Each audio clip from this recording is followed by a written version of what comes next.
Bienvenue, Madame, Messieurs, à ce nouveau numéro de Stop Covid-19. Vous le savez, la République démocratique du Congo a 60 ans d'indépendance, un âge très important qui pèse sur ses épaules, qui lui impose un bilan. Voici qu'au lieu de célébrer ces années, la République démocratique du Congo s'est réduite à une commémoration parce que Covid-19 frappe. Covid-19 a élu domicile aussi en République démocratique du Congo, comme un peu dans d'autres pays aussi. Mais alors aujourd'hui, avec Pasteur Colin Nzolanti, on va quand même rejeter un regard sur l'Église, sur les missions de l'Église, sur la place de l'homme, ses relations avec Dieu, ses relations avec lui-même, ses relations envers l'environnement. Pasteur, bienvenue à vous. Merci. Il y a quand même longtemps, c'est un plaisir de vous retrouver.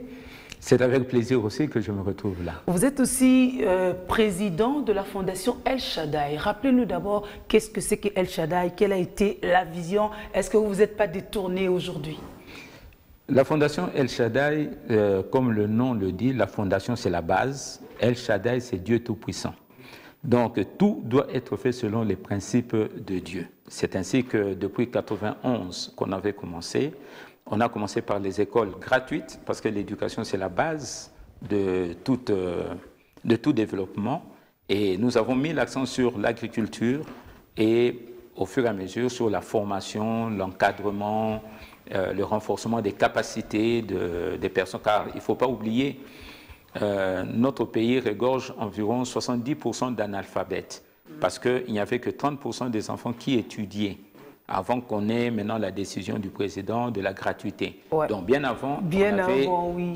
Seulement 30% des enfants, je dis bien 30% et je pèse bien mes mots, 30% des enfants qui étaient scolarisés. Donc la conséquence, c'est que nous avons tout le désordre que nous avons dans la société parce que les gens n'ont pas eu l'éducation, la formation qu'il fallait. Donc c'était ça le but de la fondation El Shaddai. Et nous avons je ne suis pas seul parce qu'il y a plusieurs collaborateurs, la Fondation El Shaddai collabore avec toutes les personnes qui veulent appliquer la vision de Dieu dans leur vie. Donc il n'y a pas un one-man show, une seule personne qui conduit, mais il y en a plusieurs, dont certains avec qui vous avez partagé les merveilles de la terre. Ouais. Donc M. Mangalibi et toute l'équipe de Joël, il y en a plusieurs qui collaborent avec nous pour que nous réalisions la vision de Dieu pour notre pays et pour le monde. Il faut dire qu'au tout départ, on pouvait vous prendre un peu comme des fous, une idée comme ça, il faut que l'école soit gratuite, il faut que les enfants aillent à l'école, il faut travailler la terre, on peut s'autonomiser, alors qu'on n'est pas l'État, on n'est pas politique pour orienter, mais vous avez quand même tenu. Nous avons tenu, c'est là où j'aime toujours Dieu. Il dit fondation, la base, c'est Dieu Tout-Puissant. Donc, c'est-à-dire même les ressources doivent provenir du Seigneur. Quelle est l'erreur que nous avons aujourd'hui? Et je parlerai même au sein de nos églises. C'est que tout le monde compte sur l'argent. Avant de faire quelque chose, on demande combien. Avant d'engager une personne, il vous dit, vous allez me payer combien? Et on n'a plus confiance en Dieu. Dieu dit, vous travaillez et c'est Dieu qui pourvoit. Et c'est ainsi que nous avons commencé. Je pourrais dire sans moyens, seulement avec ce que nous avions entre les mains. Qu'est-ce que nous avions entre les mains? On avait juste un bâtiment, on avait des intercesseurs qui ont fait la pédagogie, qui ont fait l'ISP et autres. Et c'était des intercesseurs. Je leur ai dit, à partir de maintenant, vous commencez à enseigner les enfants. Vous enseignez les enfants gratuitement. De la même manière que vous veniez prier en faisant confiance au Seigneur, de la même manière vous allez faire confiance au Seigneur pour qu'il puisse pourvoir. Ouais. Et j'aimerais vous dire, pendant toutes ces années où nous avons fait des écoles gratuites, d'où est sorti plus de 3 à 4 000 enfants qui ont bénéficié de cette mission, aucun n'a été déçu. Ils ont tous été bénis d'une manière ou d'une autre. Je ne dis pas moi, mais Dieu les bénissait partout où ils allaient. Donc voilà un peu... c'est vrai que ça semble la folie, mais la foi, c'est quoi? C'est une folie. C'est une folie. Mais alors, si les gens étaient fermement croyants comme ça en République démocratique du Congo, tel qu'on le dit, aujourd'hui, une certaine opinion se dit, mais comment on n'a pas vu Covid-19 arriver? Qu'est-ce que les églises ont fait au point qu'elles se retrouvent même fermées, elles aussi, en tant qu'église? Vous avez bien dit, les croyants. Un croyant croit en tout. Ok? Un croyant, il croit en tout. Il peut être féticheur, il croit en ses fétiches. Il peut être voleur, il croit en sa mission d'aller voler. Il peut être meurtrier, il est sûr que s'il tue, ok, c'est là où il trouve son plaisir. C'est un croyant. Mais la Bible ne nous demande pas d'être des croyants. Nous devons être des chrétiens. Celui qui est discipliné, un chrétien est celui qui est discipliné, qui connaît la loi de Dieu. Quelles sont les missions que Dieu a données aux chrétiens, disons à l'Église? Il y a 3 missions. Premièrement, enseigner, c'est-à-dire informer les gens sur tout ce que Dieu a dit. Deuxièmement, former, rendre les gens capables par l'apprentissage, la répétition. C'est ce que dans l'émission que vous avez eue tout à l'heure, on forme les sourds muets, on forme la population, comment se prendre en charge. Troisième mission, c'est créer des activités.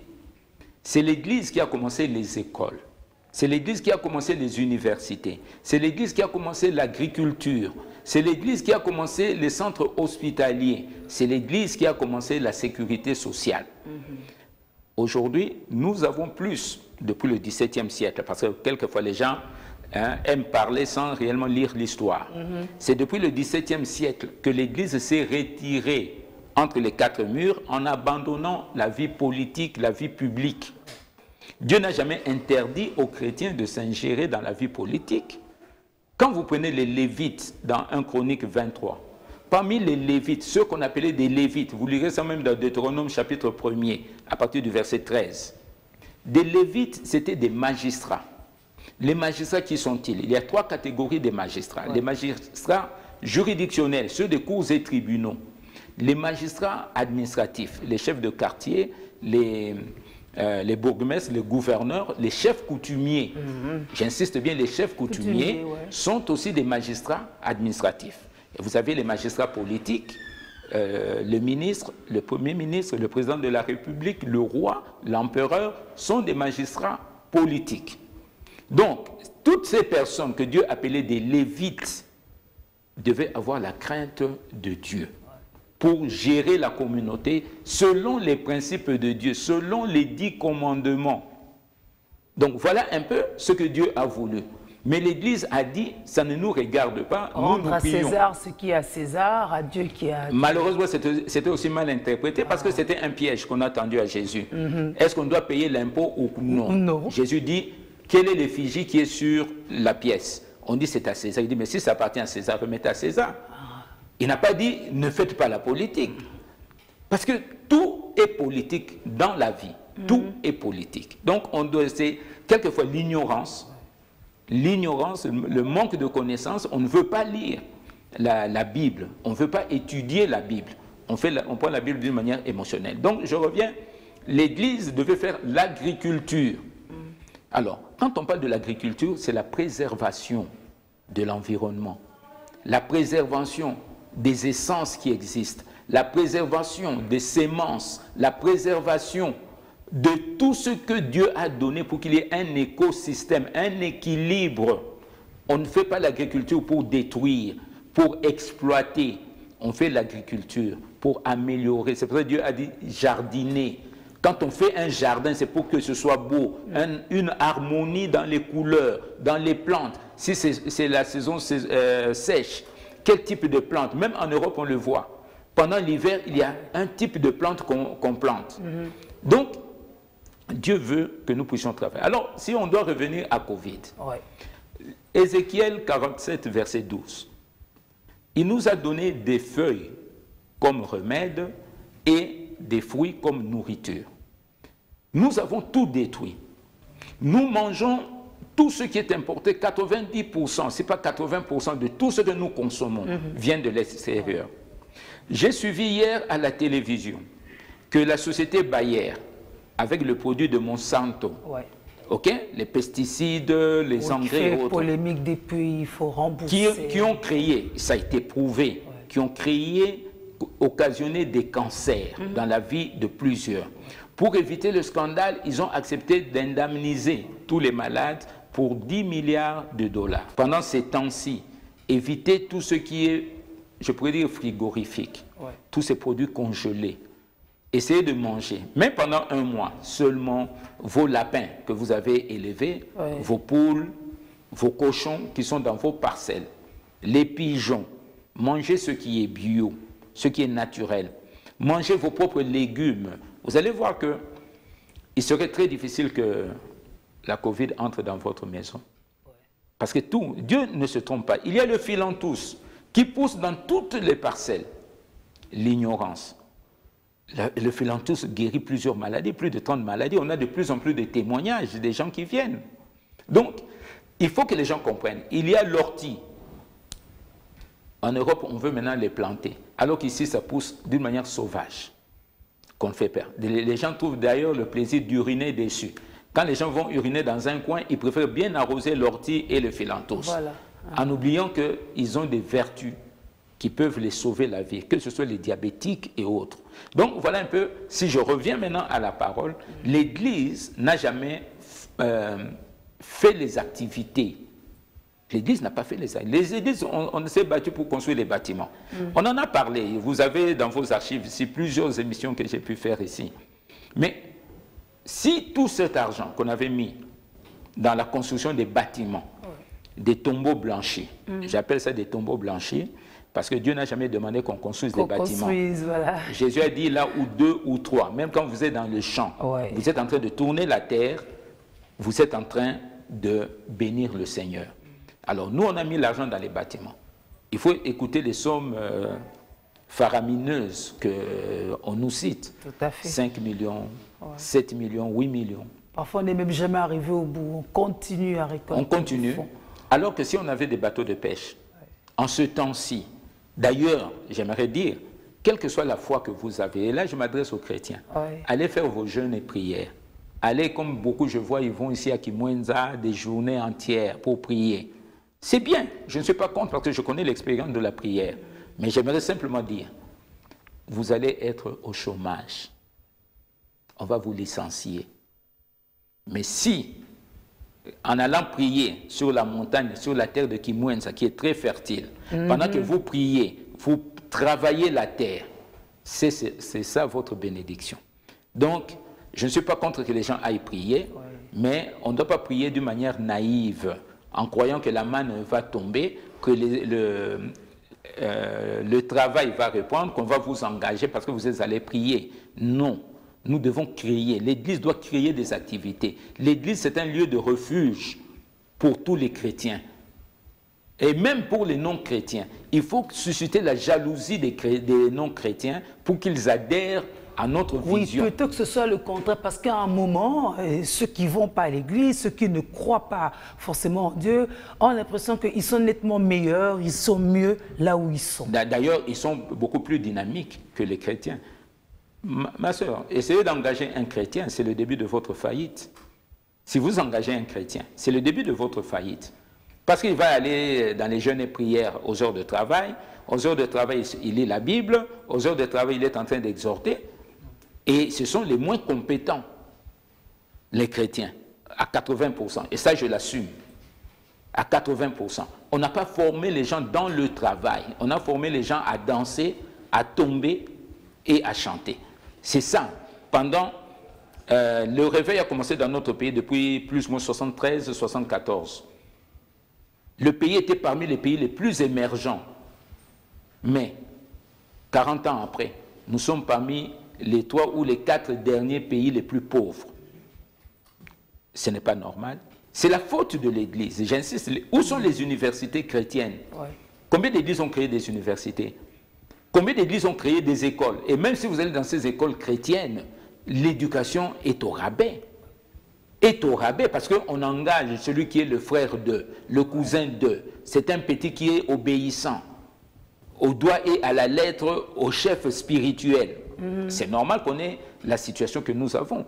Donc, nous devons comprendre que l'Église, aujourd'hui on parle de Covid, mais après Covid, il y aura le chômage. Toutes ces entreprises qui vont fermer. Est-ce que l'Église a anticipé? Nos bâtiments sont devenus des cercueils. Il y a des toiles d'araignée qui sont là. Qu'est-ce que nous faisons? Donc voilà un peu des choses pour lesquelles nous devons commencer à réfléchir. Après Covid, l'Église doit se remettre en question. Et ça, c'est primordial. Les gens ne mangent pas. Nous mangeons des produits qui ont des produits toxiques à l'intérieur. C'est pour ça que les gens tombent malades. Oui, on a presque les mêmes maladies depuis un temps, des trucs importés et tout, voilà. Alors, qui vous dit, regardez tous les reportages qu'on nous présente. Le poisson, les alevins qu'on a mis dans l'eau le matin, on le pique et le lendemain, ça devient un poisson de 2 kilos qu'on est en train de vendre. Alors, quels sont les produits toxiques qu'on a mis? Comment on est en train de gaver les bœufs ou les vaches? Alors, quel type de lait vous allez boire? Vous prenez tous ces semences améliorées, soi-disant, avec quelle manipulation génétique qu'on a placée? Quelles sont les conséquences dans le corps humain? Ça, on ne le dit jamais. Bon, beaucoup de choses, c'est la nature. Dieu a dit l'environnement. Quand nous abattons des arbres ici, mais les arbres servent aussi à, je pourrais dire, à nettoyer notre environnement, ok, à permettre que nous puissions bien respirer. Mais lorsque vous avez tous ces carbones qui sont dégagés par les véhicules, alors vous respirez tous ces produits toxiques et après vous vous plaignez que c'est la faute de Dieu. Non. Et autre chose, parce que maintenant on a lancé un programme national de relance agricole. Mais j'ai fait une publication il y a 2 jours dans le Forum des As. Est-ce qu'on s'est réconcilié avec la terre? Est-ce qu'on est allé voir les chefs coutumiers qu'on avait expropriés? Parce que la terre appartient à des tribus. Et ces tribus ont des responsables qui sont les chefs coutumiers. Alors, vous signez des arrêtés pour spolier des terres. Vous donnez aux gens qui utilisent peut-être les carrés miniers. Ils polluent les eaux avec tous ces déchets, parce que personne ne les contrôle. Maintenant, vous voulez rentrer dans les villages, aller travailler. Il n'y aura rien. Et là, j'aimerais simplement donner un clin d'œil à tout le monde. Comment voulez-vous aller exploiter 5 millions de dollars par mois de diamants et que le chef coutumier vous demande de lui donner seulement la noix de cola? Vous ne pouvez pas y réfléchir? Mais si c'est ce qu'il demande, on n'a pas envie de réfléchir. Justement, c'est la sagesse bantou. Si moi-même je ne l'exploite pas, la noix de cola coûte 300 francs. Est-ce que j'aurais besoin de vous pour me le donner? Donc, je ne manque pas 300 francs. Non. Et pourquoi je ne le fais pas? C'est vous qui venez, vous avez l'argent, vous êtes trop intelligent, et nous sommes des imbéciles, nous sommes des pauvres. Il nous manque 300 francs. C'est pour ça, allez voir combien des entreprises qui ont réellement gagné. Je ne dis pas ceux qui ont vendu, qui ont réellement récupéré leur mise. Il n'y en a pas. Donc, nous devons d'abord nous réconcilier avec notre terre. Les chefs coutumiers ne sont pas toujours des sorciers, comme on l'entend. 80% de nos coutumes sont basées sur des principes bibliques. Je dis bien 80% de nos coutumes. Ce que font nos chefs coutumiers, à 80-90%, proviennent de la Bible. Donc, nous n'allons pas tout rejeter. Il n'y a rien à rejeter. Quand les chefs coutumiers te demandent la noix de cola, avant même qu'ils te demandent la noix de cola, ils te disent, voici les problèmes que nous avons ici. On ne sait pas évacuer nos produits agricoles. Nous ne savons pas envoyer nos enfants à l'école. Nous n'avons pas des hôpitaux pour nos femmes qui accouchent dans la brousse. Et vous insistez que vous voulez nécessairement faire le diamant. C'est dans ce moment qu'il vous dit, il n'y a pas de problème, apportez la noix de cola. Et vous-même, vous devez aller acheter, pas quelqu'un d'autre. Et quand vous achetez, vous apprenez que c'est 300 francs. Alors ça ne vous interpelle pas. Et vous achetez même toute une botte de noix de cola, vous voulez les donner.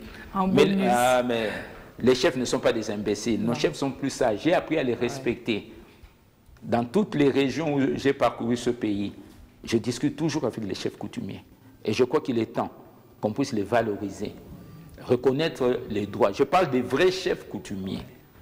Ceux qui sont dépositaires du mandat. Pas des chefs qu'on fabrique aussi entre 4 murs par un moment, hein, par l'effet des politiques aussi. J'ai fait une émission qui est passée sur votre chaîne avec un des chefs coutumiers, Ilinga Mokonzi, de Basoko. Il a dit, un vrai chef coutumier ne peut jamais vendre les terres.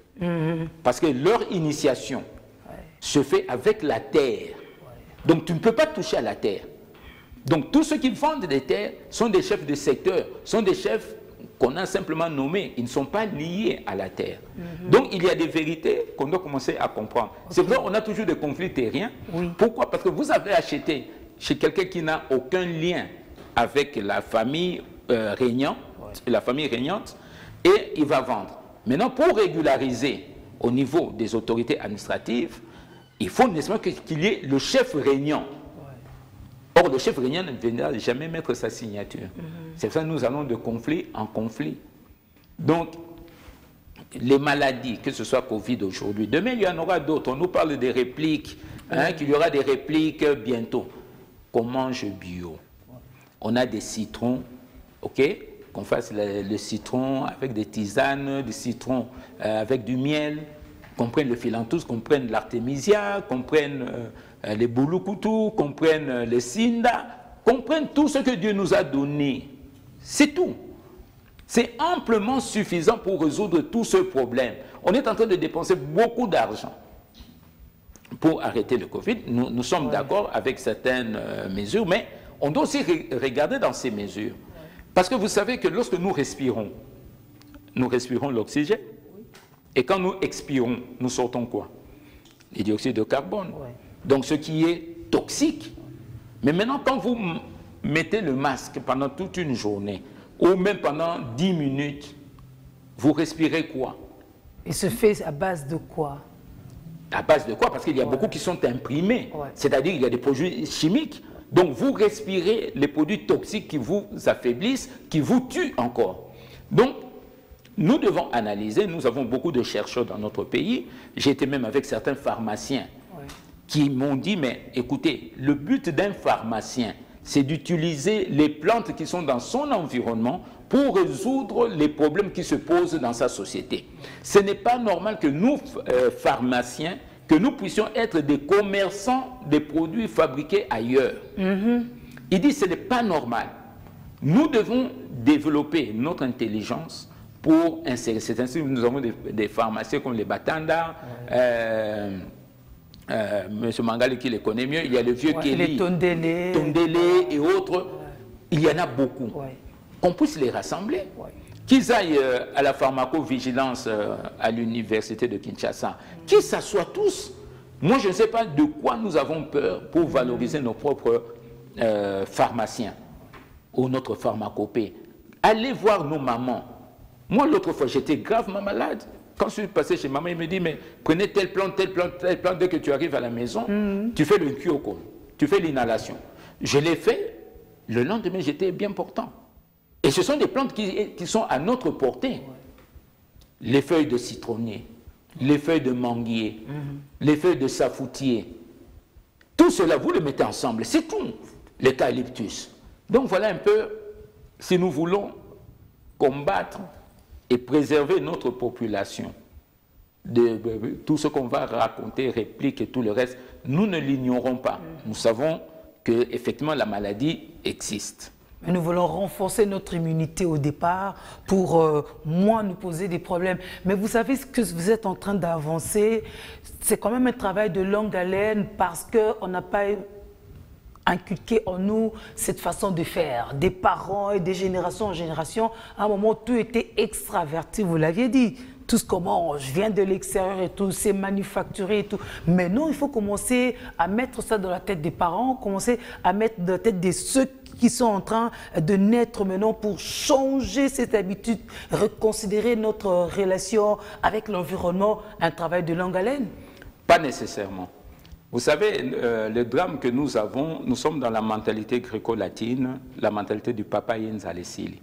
Qu'il y a toujours un seul papa qui doit réfléchir pour tout le monde. Et c'est ce qui fait que nous nous retrouvons avec, je pourrais dire entre guillemets, les chances et l'Okopamba, qui occupent une position et qui veulent imposer cette position à tout le monde. Non.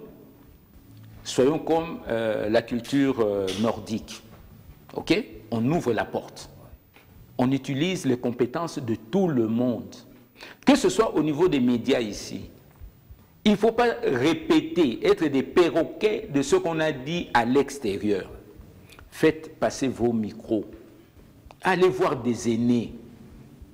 Dans nos villages, l'éducation, je parle de l'éducation qui est donnée pour que chacun soit responsable. C'est vrai, le chef est là pour coordonner. Un chef n'est pas le patron. Le chef coordonne les talents de tout le monde, mais n'est pas le patron.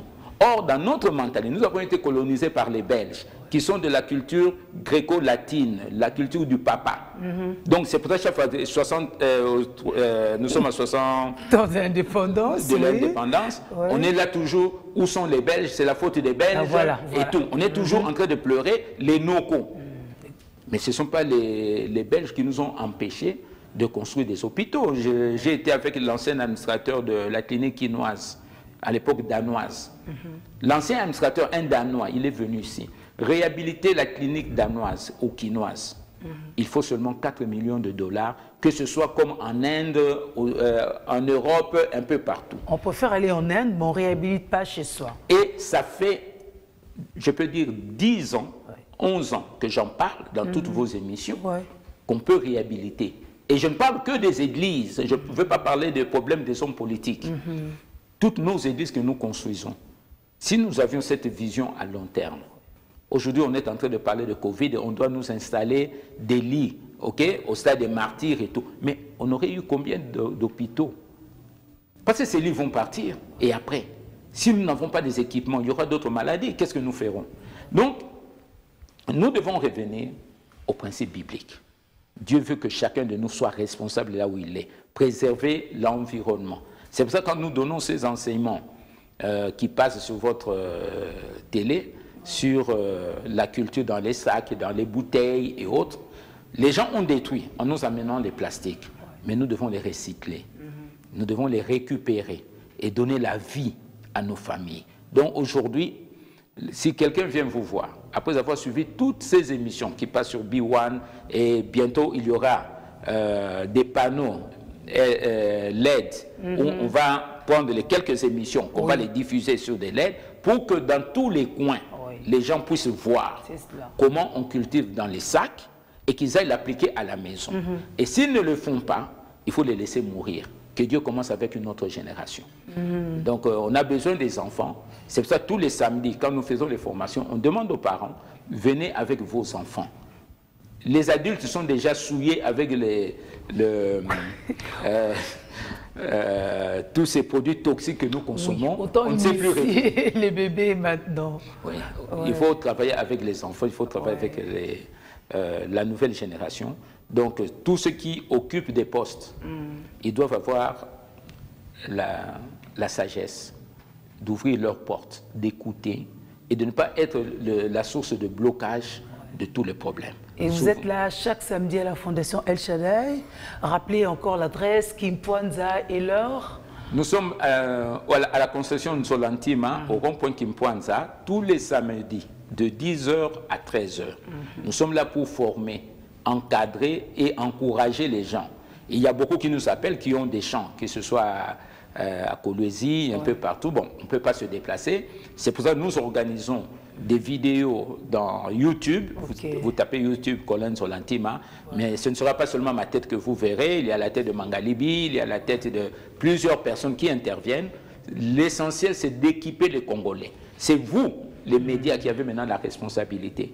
Nos routes sont cassées. Il y a difficulté de se déplacer. Quel type d'émission vous allez mettre? Quel type d'émission? Pour permettre le développement ou le sous-développement? Ça, c'est la question que vous devez vous poser. Chaque émission qui passe, quel est l'objectif? Il y a des produits qu'on consomme ici, tels que certaines boissons. C'est vrai, la chaîne doit vivre. Je le vois un peu partout, les chaînes doivent vivre. Mais quelles sont les conséquences de ces produits dans la vie des Congolais? Et je m'aimerais même vous dire, avec ce que vous avez commencé, les merveilles de la terre, étendez ça. Faites une académie visuelle. Appelez, il y a beaucoup d'experts que vous pouvez appeler. On fait une université. Nous avons 70% d'analphabètes. C'est vous, les médias, aujourd'hui, qui devez prendre le relais. Avec le confinement, tout le monde a appris à travailler à la maison, à étudier à la maison. Alors, appelez les différents experts qui viennent 30 minutes par jour ou 1 heure par jour, 30 minutes le matin, 30 minutes le soir, que les gens apprennent à la maison, que ce soit en Lingala, en Swahili, en Kikongo, en Chiluba. Utilisez cet espace, pas seulement pour que les gens dansent ou bien des histoires folkloriques, que ce soit de nous l'Église, de faire tomber les gens, démontrer la puissance. Démontrons la puissance de Dieu dans les champs. Dans les champs qu'on démontre la puissance de Dieu. Nous sommes allés à Songololo. Il ne pleuvait pas. J'ai dit aux gens, tournez la terre. Papa, ce n'est pas la saison. Je dis, vous tournez la terre. On a terminé de tourner la terre, on a sémé. 4 jours après, il a plu. Même les villageois n'en revenaient pas. C'est ça la puissance de Dieu que nous devons amener sur le terrain. Pas seulement faire tomber les gens. Quand les gens tombent, et après, j'ai fait tomber les gens, j'ai fait le ministère. Allez en Djili, allez demander au pasteur Alpha Dushima. Oui. Donc, Dieu veut que nous transformions maintenant l'onction que nous avons. OK? En touchant la terre. La terre, on la vole pas. On ne la triche pas. On ne la ment pas. C'est de l'abondance du cœur que la terre va te donner. Okay. Si ton cœur est bon, quand tu touches la terre, ça pousse. Vous avez vu l'exemple ici, Joël et Mangalib vous ont démontré. Regardez toutes les plantes qui poussent. Ouais. Comment ces plantes sont fraîches. Ok? Ça se voit à l'œil nu. Pourquoi? Parce qu'ils aiment la terre. Ils ont touché la terre avec amour. Ils n'ont pas exploité la terre. Ils n'ont pas fait pour avoir l'argent. L'argent viendra toujours. Mon père me disait toujours, ne fais jamais une activité pour gagner de l'argent. On fait une activité par compassion, parce qu'on veut secourir les autres. On a identifié un problème et on veut résoudre le problème. Et c'est à partir de ce moment que la bénédiction viendra.